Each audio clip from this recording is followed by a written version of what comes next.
नमस्कार मित्रों, पीसीआई हिंदी ज्ञान में आपका एक बार फिर से मित्रों बहुत बहुत स्वागत, हार्दिक अभिनंदन है। आपका अपना YouTube चैनल हिंदी ज्ञान, पीसीआई हिंदी ज्ञान, जो आप लोगों के लिए अपने व्याकरण के बहुत ही बढ़िया शानदार सरल भाषा में आप लोगों तक क्लासें पहुंचाने का कार्य कर रहा है, जिसके अंतर्गत हम छोटे छोटे 2 वीडियो डाल चुके हैं। उसके बाद में ये तीसरा वीडियो अपने हिंदी व्याकरण के लिए हम चलते हैं। मित्रों, व्याकरण लिखा हुआ है और व्याकरण में सबसे छोटी इकाई होती है, उसको वर्ण कहते हैं। ये हम पिछली क्लास में पढ़ चुके हैं। अब मित्रों, वर्ण की बात करें तो वर्ण होते हैं 2 प्रकार के। एक वर्ण जिसको स्वर कहते हैं और दूसरा वर्ण जिसको व्यंजन कहा जाता है। अगर हम बात करें कि वर्ण कितने प्रकार के होते हैं, तो वर्ण 2 प्रकार के होते हैं, स्वर और व्यंजन। अब यहाँ पर हम इनको डिटेल से भी पढ़ने वाले हैं, लेकिन एक बार इनको तुलनात्मक पढ़ लेते हैं कि स्वर तो क्या होते हैं और व्यंजन क्या होते हैं। मित्रों, जिन वर्णों को बोलने पर श्वास वायु बिना किसी रुकावट या बिना किसी संघर्ष के मुख से बाहर निकल जाती है, उन्हें तो कहा जाता है स्वर। और जिन वर्णों को बोलने पर श्वास वायु किसी रुकावट, किसी संघर्ष के बाद मुख से बाहर निकलती है, उनको क्या कहते हैं? व्यंजन कहा जाता है। ये तो साधारण सी की परिभाषा हुई कि स्वर और व्यंजन में अंतर क्या होता है। स्वरों का जब उच्चारण करते हैं तो दूसरे वर्णों का सहयोग लेते नहीं हैं, और व्यंजनों का उच्चारण करते हैं तो वहां पर किनका सहयोग लिया जाता है? स्वरों का सहयोग लिया जाता है। अब इसी कड़ी में हम आगे चले मित्रों, तो यहाँ पर आज हम पढ़ने वाले हैं स्वर ध्वनियाँ। अब इन स्वर ध्वनियों में हम पढ़ेंगे कि स्वर ध्वनियाँ कौन कौन सी होती हैं और ये अपने लिए, अपने व्याकरण के लिए क्या इनका महत्वपूर्ण स्थान रहने वाला है। तो स्वर ध्वनियों की हम बात करें तो स्वर ध्वनियों की संख्या अपने हिंदी व्याकरण में अगर बात करें तो इनकी संख्या होती है मित्रों, कितनी होती है? 11 होती है। और इन 11 स्वरों का जो क्रम होता है वो क्रम हम इस प्रकार से देख सकते हैं। ए के बाद आ आता है, आ के बाद ई आता है, ई के बाद फिर ई आता है, ई के बाद ऊ आता है, ऊ के बाद ऊ आता है, और इस ऊ के बाद में री आता है मित्रों, ए आता है, ए के बाद में आई, और आई के बाद में ओ स्वर आता है, और ओ स्वर के बाद में मित्रों औ स्वर आता है। ऐसे अगर हम बात करें तो ये अपने स्वर ध्वनियां रहने वाली हैं, कितनी? 11 रहने वाली हैं। इन 11 स्वरों की हम बात करेंगे तो मित्रों इन स्वरों में हम एक बार देख लेते हैं। ये स्वर हैं, इनको हम मात्रा कह सकते हैं, और ये मात्राएं अपने व्यंजन ध्वनियों के लिए भी महत्वपूर्ण स्थान रखती हैं। अब एक बार हम छोटे रूप से यहाँ पर जान लेते हैं कि इन 11 स्वरों में अगर हम देखें तो कौन से स्वर हैं जिनमें एक मात्रा का प्रयोग होता है, और कौन से स्वर हैं जिनमें 2 मात्राओं का प्रयोग होने वाला है। ए अपने आप में स्वतंत्र रूप में लिखा हुआ है, ई अपने आप में स्वतंत्र रूप में लिखा हुआ है, छोटा ऊ स्वतंत्र रूप में लिखा हुआ है, और यहाँ पर मित्रों री स्वर भी अपने स्वतंत्र रूप में लिखा हुआ है। यहाँ पर ये 4 स्वर ऐसे हैं, 4 स्वर जिनको हम मूल स्वर कह सकते हैं।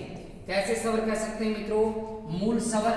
और बाकी बच गए 7 स्वर, और ये बाकी बचे हुए 7 स्वर हैं, इनको हम मित्रों दीर्घ कह सकते हैं, या फिर इनको हम 2 मात्राओं वाले स्वर कह सकते हैं। ये बात हो गई अपने 11 स्वरों की।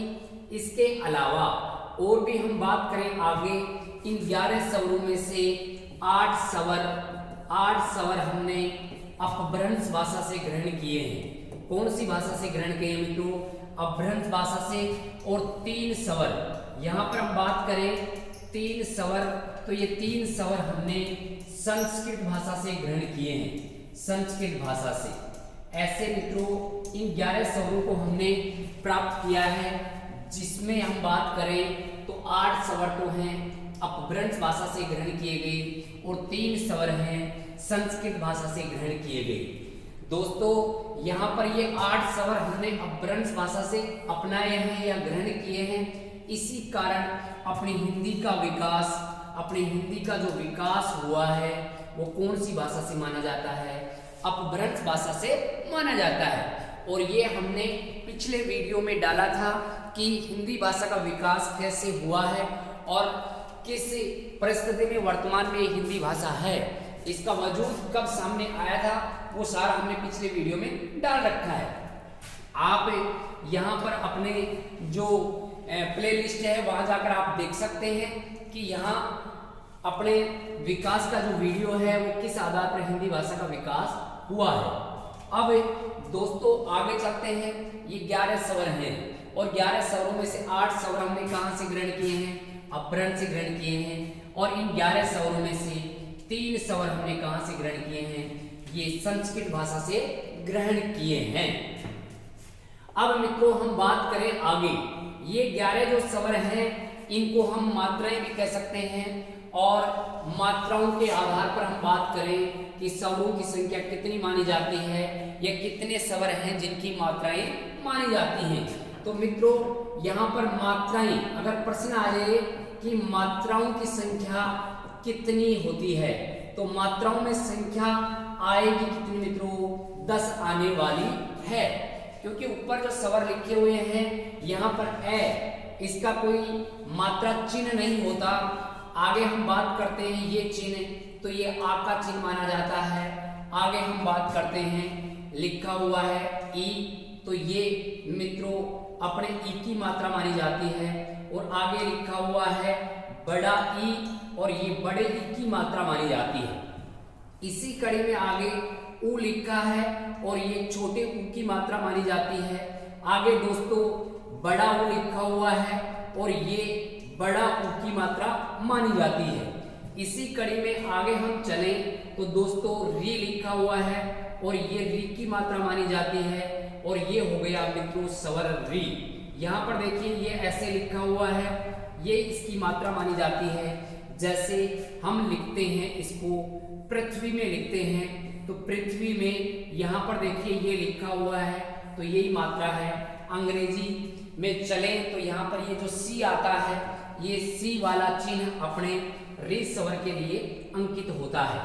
आगे ए लिखा है तो ए की अपन मात्रा ये ग्रहण करते हैं, ये हो गया मित्रों ए।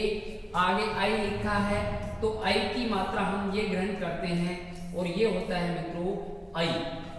आगे ओ लिखा हुआ है और ओ के लिए हम बात करें तो यहाँ पर दोस्तों एक मात्रा ग्रहण करते हैं, ये हो गई भी अपने ओ की मात्रा और ये हो गया ओ। इसी कड़ी में हम चले आगे तो औ की मात्रा के लिए हम ये ग्रहण करते हैं और ये हो गई अपने औ की मात्रा। ऐसे हम बात करें तो यहाँ पर ये कुछ मात्राएं हैं जिनको हम ग्रहण कर सकते हैं।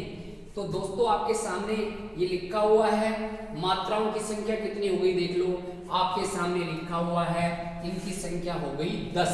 या मात्राओं के आधार पर ये स्वर कितने होते हैं तो 10 होते हैं, क्योंकि यहाँ पर एक की कोई मात्रा नहीं होती, एक का कोई मात्रा चिन्ह नहीं होता।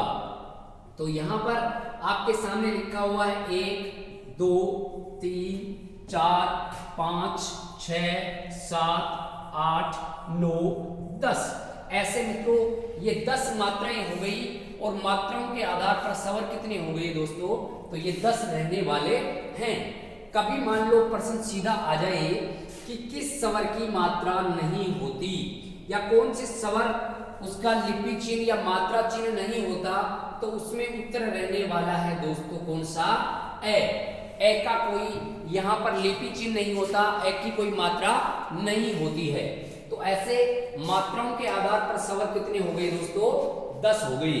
और देवनागरी लिपि में स्वरों की संख्या पूछी जाए तो देवनागरी लिपि में स्वरों की संख्या कितनी होती है दोस्तों? 11 होती है। और ये 11 स्वर आपके सामने लिखे हुए हैं। ये तो कुछ सामान्य सी बात हो गई अपने स्वरों के लिए कि स्वर अपने लिए क्या महत्वपूर्ण स्थान रखते हैं, स्वरों में मात्राएं कितनी होती हैं, 11 में से कितने स्वर हमने कहां से अपनाए हैं? 8 स्वर अपभ्रंश भाषा से और 3 स्वर संस्कृत भाषा से हमने ग्रहण किए हैं। ऐसे हम दोस्तों बात करें तो ये हो गया अपना स्वर का सामान्य परिचय। अब फिर से हम आगे चले तो एक बार फिर से देखिए, ये क्रम हो गया अपने स्वरों का, और इन स्वरों के क्रम में हम बार बार इनको लिखेंगे दोस्तों, तो ये बार बार लिखने पर ये याद होने वाले हैं, क्योंकि करत करत अभ्यास जड़मत होई सुजान, रस्सी आवत जाए से सिल पर पड़े निशान। अगर मित्रों हम बार बार अभ्यास करेंगे तो ये बिल्कुल अपने उंगलियों पर होने वाले हैं याद। ये हो गए दोस्तों 11 स्वर। कितने स्वर हो गए? 11 स्वर। इन 11 स्वरों को कितने भागों में बांटा गया है, तो इसके प्रकार कितने होते हैं, इनके भेद कितने होते हैं, कितने भेदों में इनको विभाजित किया गया है। तो यहाँ पर हम याद रख सकते हैं 5 प्रकार बताए गए हैं। कितने प्रकार बताए गए हैं? 5 प्रकार। या 11 स्वरों को कितने भागों में विभाजित किया गया है? 5 भागों में विभाजित किया गया है। अब ये 5 भागों के लिए मित्रों हम एक छोटा सा सूत्र याद रख सकते हैं, और ये सूत्र आप लोगों के लिए रामबाण साबित होने वाला है। और वो सूत्र है मित्रों, देखिए, माऊजी। याद रखें, माऊजी। माऊजी मान लो किसी का नाम है, माऊजी किसी का नाम है, माऊजी ओमू, और माऊजी के पुत्र का नाम है भाई क्या? ओमू है। ऐसे हम ध्यान रख सकते हैं, माऊजी ओमू। अब माऊजी ओमू के नाम से हम याद रखेंगे तो अपने यहाँ पर ये 11 स्वरों के 5 भेद याद होने वाले हैं। पहले एक बार हम देख लेते हैं क्या है माऊजी ओमू। तो मित्रों यहाँ पर माँ का अर्थ हो जाएगा मात्रा। माँ का अर्थ क्या हो जाएगा? मात्रा। उ का मतलब क्या हो जाएगा दोस्तों? उच्चारण हो जाएगा। उ का मतलब क्या हो गया? उच्चारण। एक तो पढ़ेंगे मात्रा, दूसरा पढ़ेंगे दोस्तों उच्चारण, तीसरा पढ़ेंगे जिह्वा। तीसरा क्या है दोस्तों? जिह्वा है। तीसरा भेद हो गया जिह्वा के आधार पर। चौथा भेद है ये ओष्ठों की गोलाई। ओष्ठों की गोलाई के आधार पर हम बात करें, ओष्ठों की गोलाई आ जाएगी। और यहां पर हम बात करें तो ये 5वें नंबर पर आ जाएगा मित्रों, कौन सा? मुखाकृति। मुखाकृति। यहां पर दोस्तों अपने 11 स्वरों को कितने भागों में विभाजित किया गया है, तो आपके सामने दोस्तों लिखा हुआ है सूत्र, एक छोटा सा, जिसको हमने रखा है माऊजी ओमू। माऊजी किसी का नाम है? माऊजी के बेटे का नाम है ओमू, जो स्वरों का उच्चारण कर रहे हैं। किसका उच्चारण कर रहे हैं? स्वरों का उच्चारण कर रहे हैं। तो यहाँ पर दोस्तों माऊजी ओमू को हम याद रखने वाले हैं। साथियों यहाँ पर माँ लिखा है, तो माँ का मतलब क्या हो गया? मात्रा। इन 11 स्वरों में कितनी कितनी मात्राएं हैं ये हम पढ़ने वाले हैं। फिर 2 नंबर पर लिखा है उच्चारण। उच्चारण के आधार पर स्वरों को कैसे कैसे बांटा गया है। फिर लिखा है दोस्तों जिह्वा। जब इन 11 स्वरों को बोलते हैं तो जिह्वा को कैसा कैसा प्रयास करना पड़ता है, ये हम पढ़ने वाले हैं। और आगे लिखा है ओष्ठों की गोलाई। इन्हीं 11 स्वरों को बोलते हैं, तो यहाँ पर मित्रों ओष्ठों की गोलाई कैसे कैसे होती है ये पढ़ने वाले हैं इस आधार पर। और जब 11 स्वरों को बोलेंगे तो मुख आकृति कैसी कैसी होती है, इस आधार पर पढ़ेंगे दोस्तों, मुख आकृति के आधार पर स्वर। ऐसे हम इनको पढ़ने वाले हैं। अब मित्रों यहाँ पर माऊजी ओमू को आपको रखना है याद। अब यहाँ पर लिख सकते हैं, देखिए यहाँ पर लिखा है मा उ जी ओ मु, ऐसे लिखा है। ये हो गया मित्रों अपना ट्रिक, ये ट्रिक हो गया। और इस ट्रिक के माध्यम से हम याद रख सकते हैं, देखिए मात्रा काल के आधार पर स्वर, एक विभाजन तो हो गया मित्रों ये। फिर आगे हम चलते हैं तो यहां पर दूसरा हो जाएगा उच्चारण के आधार पर, उच्चारण के आधार पर स्वर। दूसरा भेद हो गया दोस्तों ये। तीसरा भेद होने वाला है जिह्वा। जिह्वा के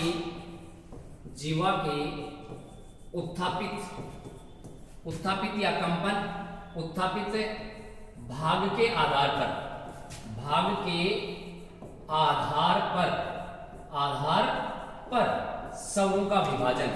और मित्रों आगे लिखा है ओ का मतलब हो जाएगा यहां पर ओष्ठों की, किनकी मित्रों, ओष्ठों की गोलाई के आधार पर, गोलाई के आधार पर स्वर एक विभाजन हो गया दोस्तों ये। और लास्ट इसमें लिखा है मुंह, तो मुंह का अर्थ हो जाएगा मित्रों मुखाकृति, मुखाकृति के आधार पर स्वर। ऐसे दोस्तों हम देखें तो यहां पर स्वरों का विभाजन हो गया 5 प्रकार से, और इन 5 प्रकार के स्वरों को हम पढ़ने वाले हैं कैसे कैसे, ये हम इनको थोड़ा सा शॉर्ट करके आपको थोड़ा सा इनको समझा देते हैं और यही एग्जाम में पूछे जाते हैं। मित्रों यहाँ पर पहले नंबर पर लिखा है मात्रा काल, और यहाँ पर मात्रा काल की हम बात करें तो यहाँ पर मात्रा काल के आधार पर हम स्वरों के विभाजित कर सकते हैं, और मात्रा काल के आधार पर स्वरों के कितने उपभेद माने जा सकते हैं, 3। एक तो मित्रों होता है इसमें लघु, और लघु को कहते हैं मूल, और इन मूल को ही कहते हैं मित्रों क्या, हरिस्व स्वर कहते हैं। ऐसे हम बात कर सकते हैं, ये हो गए स्वर, ऐसे हम ग्रहण कर सकते हैं, मूल स्वर कह सकते हैं, यहीं पर हम इनको हर्स्व स्वर कह सकते हैं, इन्हीं को हम लघु स्वर कह सकते हैं। फिर 2 नंबर पर आता है मित्रों दीर्घ स्वर। कौन से स्वर आते हैं, दीर्घ स्वर आते हैं, दीर्घ स्वर हो गए। फिर इसी कड़ी में हम आगे चलें तो यहाँ पर दीर्घ स्वर होते हैं, या इनको हम गुरु स्वर भी कह सकते हैं, गुरु स्वर दूसरे नंबर का हो गया ये। और तीसरे नंबर पर हम चलते हैं तो मित्रों ये होता है पलुत स्वर। कौन सा स्वर होता है मित्रों, पलुत स्वर। तो यहाँ पर हम देखें तो मात्रा काल के आधार पर यहाँ पर स्वरों का विभाजन हम करें तो कितने प्रकार से हो गया दोस्तों, ये हो गया है अपने यहाँ पर 3 प्रकार से। एक विभाजन जिसको हम कह सकते हैं लघु है, दूसरा विभाजन जिसको हम कह सकते हैं दीर्घ है, तीसरा विभाजन जिसको हम कह सकते हैं कि ये पलुत है। अब यहाँ पर मान लो कभी संख्या पूछ ली जाए तो वो भी हम ध्यान रख सकते हैं। मूल स्वरों की संख्या होती है दोस्तों 4, जो पीछे हमने पढ़ा था अभी कि ये 4 स्वर अपने स्वतंत्र आकार में लिखे हुए हैं। और दीर्घ स्वरों की संख्या होती है दोस्तों कितनी, 7, और 7 और 4 कितने होते हैं, 11 होते हैं। और पलुत स्वर कौन सा होता है, किसी भी स्वर को 3 मात्राओं तक बोलते हैं। इन 11 में से किसी भी स्वर को 3 मात्राओं तक बोलते हैं या 3 मात्राओं का समय लेते हैं। काल का मतलब होता है दोस्तों समय, 3 मात्राओं का समय लेते हैं तो उसको पलुत स्वर कहते हैं। और इसके अंतर्गत हम चले तो यहाँ पर दोस्तों ओम की ध्वनि को रखा जा सकता है। ऐसे हम देखें तो मात्रा काल के आधार पर यहाँ पर स्वरों की संख्या, स्वरों के कितने भेद हो गए, 3 हो गए, और तीनों आपके सम्मुख लिखी हुई हैं। इसी कड़ी में हम आगे चले दोस्तों तो यहाँ पर देखिए 2 नंबर पर लिखा है उच्चारण के आधार पर, और उच्चारण के आधार पर स्वरों के 2 भेद किए जाते हैं। कितने उपभेद किए जाते हैं दोस्तों, 2 किए जाते हैं। एक तो मित्रों इसमें आता है क्या, अनुनासिक। एक तो कौन सा हो गया दोस्तों, अनुनासिक हो गया, एक तो अनुनासिक हो गया दोस्तों, और दूसरा हो जाएगा अननुनासिक, या अननुनासिक को हम निर्नुनासिक भी कह सकते हैं। एक बार तो हम इनको मोटे रूप से याद करेंगे, फिर इनको डिटेल से भी हम पढ़ने वाले हैं। मित्रों अभी हमने पीछे 11 स्वरों को पढ़ा है, और उन 11 स्वरों में जिन पर भी चंद्र बिंदु का प्रयोग होता है उनको तो कहते हैं मित्रों अनुनासिक। अनुनासिक मतलब नासिका के अनुसार, ऐसे हम याद रख सकते हैं। अनुनासिक मतलब नासिका के अनुसार, अर्थात जिन स्वरों पर चंद्र बिंदु का प्रयोग होता है वो तो हो जाएंगे अनुनासिक हो जाएंगे, और जिन पर कोई भी किसी चिन्ह का प्रयोग नहीं होता, अपनी मूल स्थिति में लिखे हुए हैं, मूल स्थिति में लिखे सभी 11 स्वर, सभी 11 स्वर ये हो गए हैं दोस्तों क्या, ये अनुनासिक हो गए हैं। कैसे हो गए? अनुनासिक। अब इसके लिए जैसे हम प्रयोग करें, मित्रों लिखा हुआ है शब्द आंख, आंख लिखा हुआ है, तो बिल्कुल यहाँ पर आंख में चंद्र बिंदु का प्रयोग हुआ है, और चंद्र बिंदु का प्रयोग हुआ है तो यहाँ पर ये अनुनासिक स्वर मान लिया जाएगा। ऐसे मित्रों लिखा हुआ है चांद, चांद लिखा है तो बिल्कुल यहाँ पर अनुनासिक स्वर का प्रयोग मान लिया जाता है। लेकिन यहाँ पर लिखा हुआ है दोस्तों अंक, अंक लिखा है तो यहाँ पर ये अनुस्वार का प्रयोग है, अनुनासिक का प्रयोग नहीं रहने वाला।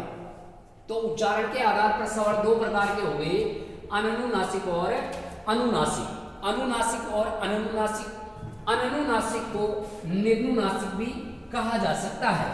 ऐसे हम बात करें तो ये 2 नंबर वाला पूर्ण होता है। फिर मित्रों हम चले आगे, जीवा के उत्थापित भाग के आधार पर, जीवा के उत्थापित भाग के आधार पर हम चले तो जीवा के उत्थापित भाग के आधार पर स्वरों के हो गए दोस्तों यहाँ पर 3 उपभेद, और 3 उपभेद में हम जीवा को लिख लेते हैं। ये हो गई दोस्तों जीवा, तो ये भाग तो हो गया अग्र, ये तो कौन सा हो गया?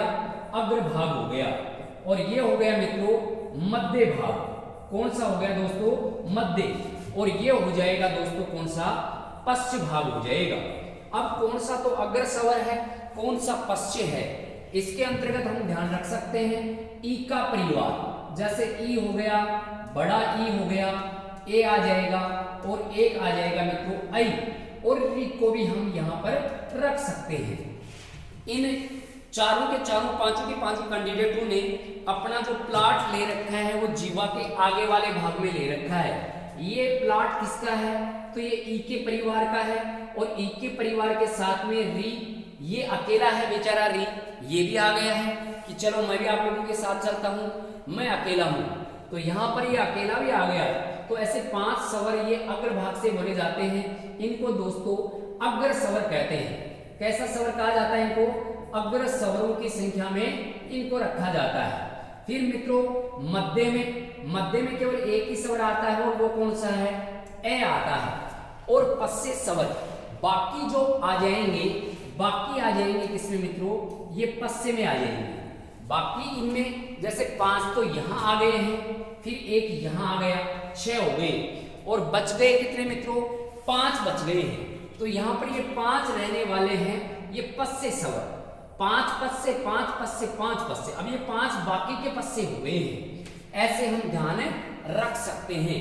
तो जीवा के उत्थापित भाग के आधार पर भी स्वर यहाँ पर पूर्ण हुए। इसमें 3 भेद हो गया, एक तो मित्रों हो गया अग्र, दूसरा हो गया कौन सा? मध्य, और तीसरा कौन सा हो गया? पश्चिम। ऐसे जीवा के उत्थापित भाग के आधार पर 11 स्वरों को 3 भागों में विभाजित किया गया है। अब मित्रों हम आगे चले तो थोड़ा सा और जान लेते हैं।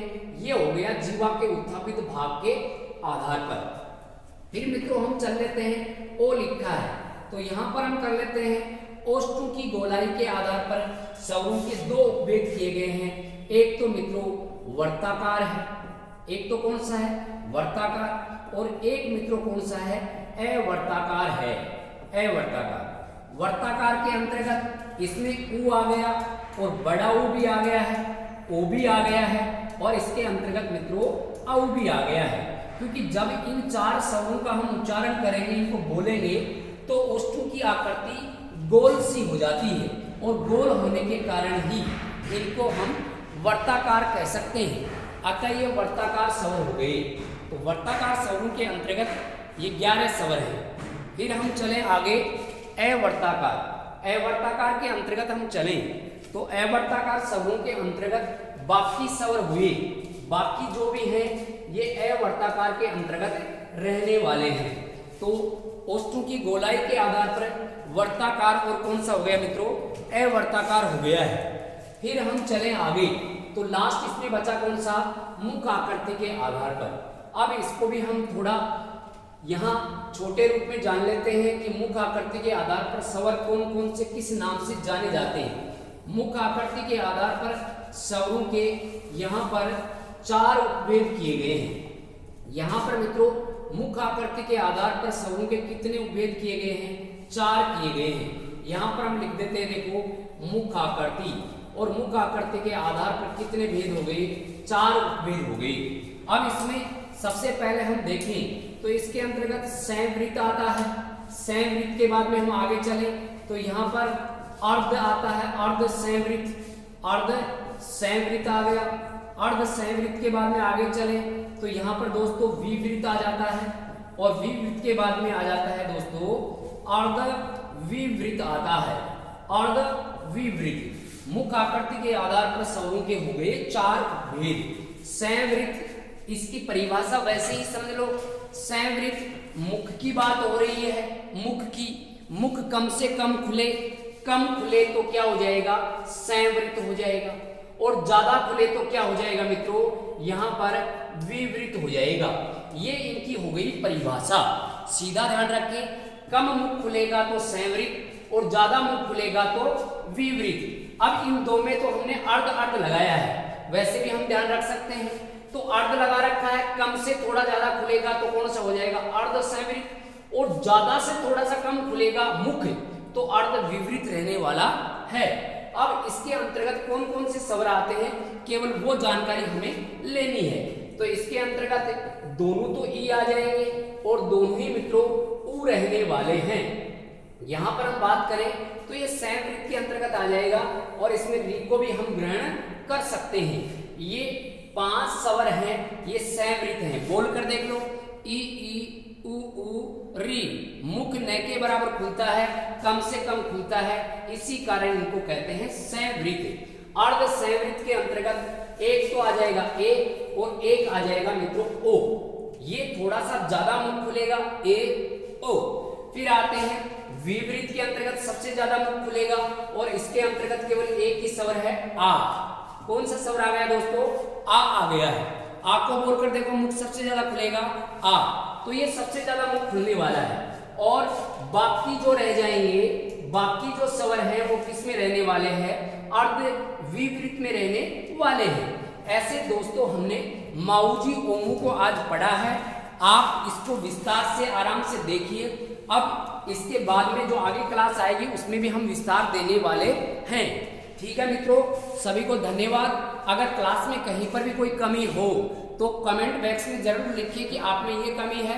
हमने अपनी तरफ से भरसक प्रयास किया है कि शानदार या सरल भाषा में समझाने का हमने बहुत प्रयास किया है। आप भी समझने की कोशिश करें और अपने भविष्य को उज्जवल बनाएं। ठीक है, धन्यवाद। जय हिंद, जय भारत।